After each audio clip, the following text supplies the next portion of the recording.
I used to buy differently when I had less money. I was very logical. I needed to hoard on information, plus they need to be embodied in what I want to have. Now I buy without so much analysis. I buy because I see my next level. I buy my own embodiment through them. I love this, Maria. There's also something else that I've been wanting to say to you that I think this is the right time. So this goes against everything you're going to hear in the industry. But again, that tends to happen to me a lot. So obviously, and I agree with the people that say this, and it works for me opposite, in the opposite way. But the thing is, you want to attract people that have money to buy your stuff. Duh, right? Because if they don't have the money, they're not going to buy your stuff. However, that's not been my reality. So what's really interesting for me is I have people buy my courses and they say, I was broke when I found your channel. I had zero money. I thought you were insane for even charging what you charge. And I kept consuming your free content, even though it triggered me, and I kept watching it and I kept watching it. And I put those principles that you give for free in practice. And now I have money to buy your stuff, which shows me that actually, if your stuff works really well and you can give people results even for free, then they'll manifest the money. So this has been really interesting for me because I've been in so many group coaching containers, mentorship programs and stuff where my mentors are like, you need to stop attracting this type of person or this type of person. But then when I have people dropping $18,000 for Kainat, or $25,000 for all the things bundle. Even people that have come into 150K containers with me say they started watching me when they had no money. So I'm like, maybe I'm the person that has faith in humanity. Maybe I'm the person that teaches people how to manifest first. Even though, yes, I also attract people that are multimillionaires, decamillionaires. So yes, I also attract people that are ahead of me or at the same level, or people that are wanting to be at my level, but I also attract people that are like, I'm watching from my car. I don't have a place to live. So I've really struggled with this at times and sat with it where I'm like, should I change my messaging? How do I avoid attracting those people? Do I not want them to get value from my free content? And where I stand now, you know what? Everyone's welcome because I have the very unique ability to turn people who don't have money into people that have money, even for free. Even if they have not given anything to me, they have not exchanged that energy. All they can do is thank you in the comments. That's fine. But somehow that barakat comes back to me anyways. So why does it matter? So I'm just going to say, yes, I do want you to only attract people that can pay for your services. And I was hesitant to share the story because a lot of people are already coming from people pleasing. They're already coming from, I want to save everyone. But I'm in that place where I can hold both. And because I'm taken care of, like my finances are good, I'm not in survival, I can still give so much value for free, trusting people in their power and that one day they will have the money to buy. And I'm going to be the first person that they're going to think of when they want to invest in themselves. Why would they not when I've already given them results? When they manifested the money through my work anyways, why would they not? Maria, come on in, gorgeous. I was actually that person. You're the first person I'm investing in like 18, 20K right now also. But it feels easy and I've up leveled myself with the principles you taught. And I remember I was shaking when I ordered your repair because I bought like 1,000 euro product that doesn't contain so much information like I'm used to. But after that, something unlocked. I literally started to attract more money.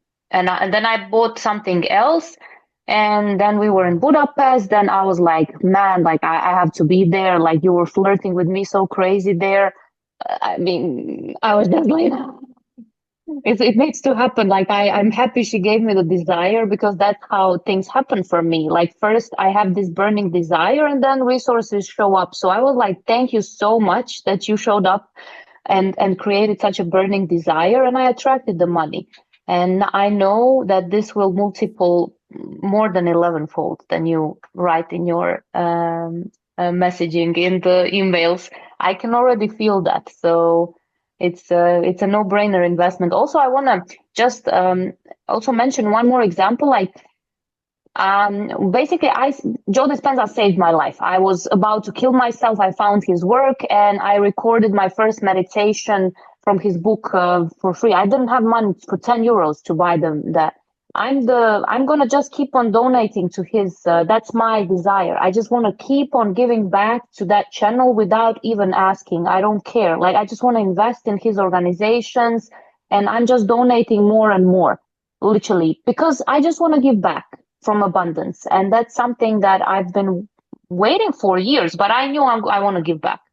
I sometimes bought his courses that I didn't even listen to at the end just because I wanted to give back later as a thank you. So it's the same thing with you. I really believe people treat you like that because you really change people's lives. And there is something in you that wants to give back to that source, not because you have to, but because now you want to give back from abundance, because abundance gives. Abundance doesn't hold back, and you create abundance. So it's the same story with you. And you really opened my mind to, wow, I can also attract people like that. And I never thought that all that I gave for free was actually a God's credit, because I used to be mentoring people for free. I would be like, I believe in you. You can get over this. Like, hey, like I've been so down, I've been so low, and I still succeeded. Like you just, I'm gonna shake you. You're gonna, and they succeeded also, but they had their inner power. So yeah, you're doing something extremely magical, and I see you as Joe Dispenza also in a way. I mean, he's so powerful, but damn, you're so powerful on your authentic way. And I think you're gonna be so big. Like one day you're gonna say that you're a billionaire. I know that. Thank you, You're thank you, thank crazy you. also. Thank you, Maria, for all of your kind words. I love it. I'm just receiving all of that. And generosity is very profitable. Not that we're being generous to receive, but there's something inside of generosity that I don't know if this is a Mina Irfan thing or this is a everyone thing, but I have noticed this in me, and I have 44 years of proof of this now, that the more generous I am, the more the universe blesses me, the more the universe compounds it. And what I learned from that thing was actually generosity is highly profitable because God cuts your paychecks at that point. And this is not to say don't charge.